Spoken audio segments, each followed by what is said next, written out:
was thinking, you know, if someone were to ask Bill Belichick how the Patriots got to the Super Bowl and won the Super Bowl, I think it's pretty safe to say that he wouldn't say it's because we had a great offensive line, or because we had some really good tight ends, or a great backfield, or a great quarterback. No, he wouldn't say any of those things, because all of those things alone isn't why the Patriots won the Super Bowl and why they succeeded. Rather, it's because it's a team, a collective of people who are committed to and determined to achieve success in their particular realm of activity. And it's because they had a strong front office and because they had good financial support. And I thought, you know, there's a real pro-life analogy there. Because we have certainly witnessed in the past few years, especially, some great successes in our efforts. But as much as we've achieved, it's clearly not enough, and we all know that. Because we know that it will never be enough until the culture of life is restored to this Commonwealth, and to this country, and to this world. We all understand that. And we all play a very valuable part in that. And as an attorney, I want to say how happy I am and how privileged I feel to stand shoulder to shoulder with all of you and with my good friend and excellent attorney Tom Harvey and all the other volunteer attorneys at the Pro-Life Legal Defense Fund. All of our advocacy is volunteer. Everything that we do is pro bono, and that's the way we want to keep it. But it's a privilege to be here and to be part of the team, the pro-life team that we are all a part of. I think maybe I'll mention a little bit about Pro-Life Legal Defense Fund efforts for those of you who don't know about it. And I'll just highlight some of our activities and I'll say our successes over the past several years. Many of you know about these, but I'll just kind of highlight them for you. Many of you know about the Massachusetts buffer zone victory that we had at the Supreme Court, the United States Supreme Court. Now that was a case which took 6 years, 7 years, and in which we lost at the federal district court level and the appellate level 4 times before getting to the Supreme Court.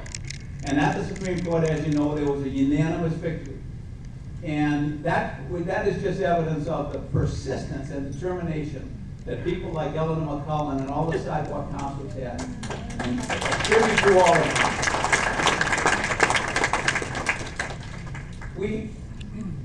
I was involved with Tom in a case recently in the past couple of years involving the Massachusetts General Hospital, where the Massachusetts General Hospital denied life-saving care to a person, a 66-year-old man, former football coach who just wanted care.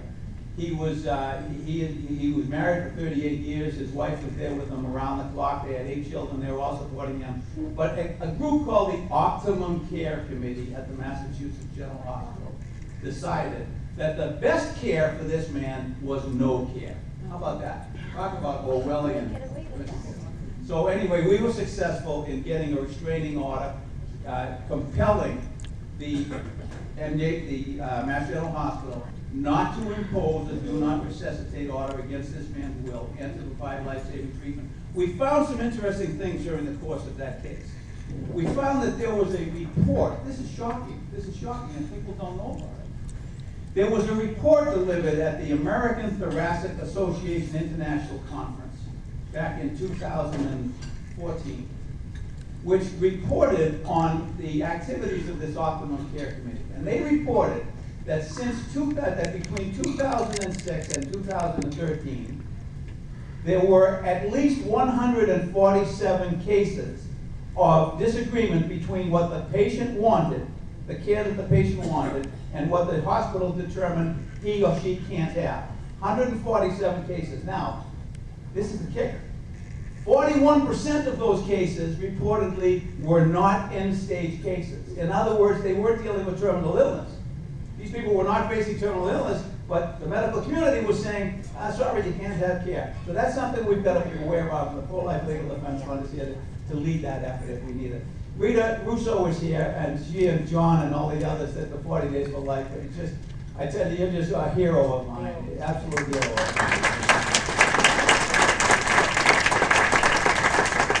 couple of years ago, as extraordinary as the effort that Rita and John and her team do, there was a Norwood Day, which is a beautiful day on the town common, and the 40 Days had been participating for many years. And then they were told, you can't participate anymore. We don't like the materials that you're distributing, we don't like the way you're behaving, and you're prohibited from all future events. So Rita got in touch with us, and I'm happy to say that we were able to establish contact with the town manager and town council. We were able to have some serious talks about the United States Constitution and what it requires. And I'm happy to say that they turned their decision around, and they said that they now 40 Days for Life can participate in all future Norwood Day activities and distribute the materials that were previously prohibited. We were also successful with the Helpers of God's Precious Infants, which prays in front of the Planned Parenthood clinic in Boston, and for many years now, the Boston police had allowed the Planned Parenthood personnel to position police barriers between the helpers and their prayer efforts and the public as they're going by. And we thought, well, that isn't right. That sends exactly the wrong message to the public. It sends a message to the people going into Planned Parenthood that they have a kind of camaraderie with the Boston police. They must be doing something right because the police like them. And it kind of marginalizes the efforts of the Helpers of God's Precious Infants. So we were able to get that around, and those barriers are now out of Planned Parenthood. So.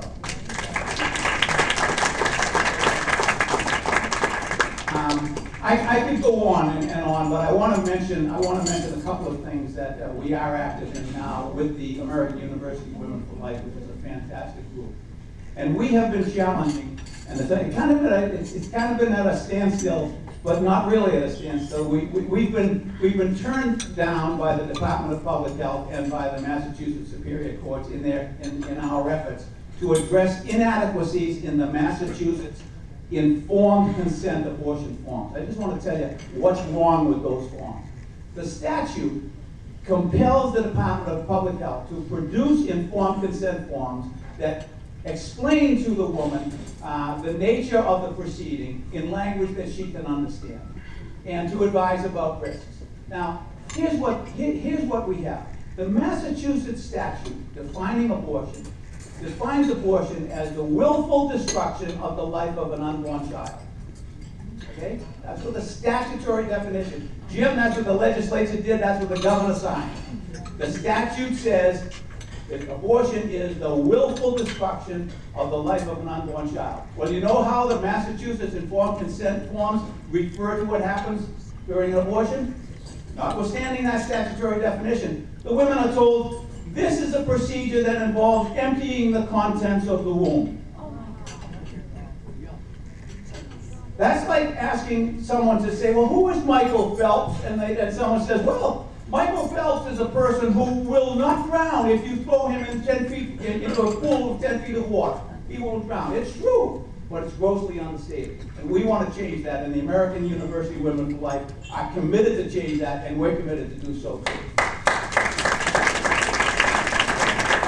They are also very concerned about what's happening in our superior courts with respect to what's called judicial bypasses. Now, that's when a minor wants to have an abortion without her parent, any parent, knowing about it. So in order to do that, she has to get judicial consent, okay, a judicial bypass. Well, we've discovered that in literally 99.9% of the times that the woman seeks permission from the court, she gets it.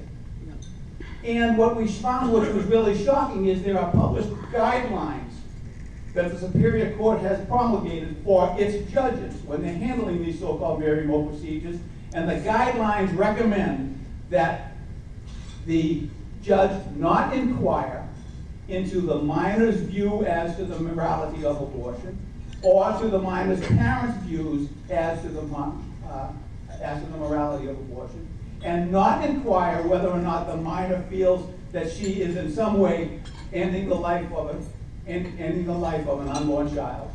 And the Pro-Life Legal Defense Fund has suggested different guidelines that say this is the bedrock of, these are precisely the inquiries that should be made in order to protect these women from what the Supreme Court has called in its 1992 Casey decision, the threat or the danger of severe psychological consequences to a woman who chooses an abortion today, only to find out later in life that that was not an informed decision and that she wishes she never did it. And how dangerous is this, especially in light of what's happening with regards to the videos that have been released by the Center for Medical Progress.